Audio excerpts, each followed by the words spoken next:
Ito na nga, meron tayo ditong kalabasa, zucchini, carrots, kinat din natin ng malaliit, cabbage, sakto lang yung dami, steam ng celery, patatas at kamote, kinat din nating maliliit. Ating kamote lang kasi malalaki yung mga kamote dito. Meron tayong ditong manok, 3 drumstick. Ito na nga, magluluto tayo ng soup or marak kung tawagin dito sa Israel. Mabilis lang ito, ilagay mo lang dito yung 3 manok, tapos buong sibuyas. Hindi na mamangkot, bakit buo? Basta buo. Next, asin. Nilalagyan ko na ng asin yung manok para magkalasa na din siya sa baba.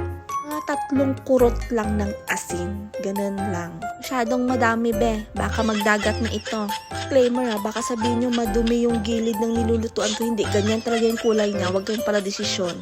At imimix mo lang ang lahat ng veggies dito. Ganun lang siya kasimple. Walang masyadong keme. Next, lalagyan ko lang siya ng 1½ tablespoon of marak powder nila. Pero depende na sa'yo kung gaano kadami. From now, medyo ganito lang siya at mamaya titikman mo pa yan kung sakto na sa'yo or hindi. Saka mo na lang dadagdagan. Next, 2 glass of water lang muna ang ilalagay. Pakukuluan muna natin ito para lumabas yung juicy ng vegetable. Ito yung sekreto para lumabas ang lasa ng mga gulay. Takpan muna natin at pakukuluin natin to for 10 to 15 minutes. Siyempre, i-check mo din kasi makikita mo talaga na lumalabas na yung mga juicy ng vegetable.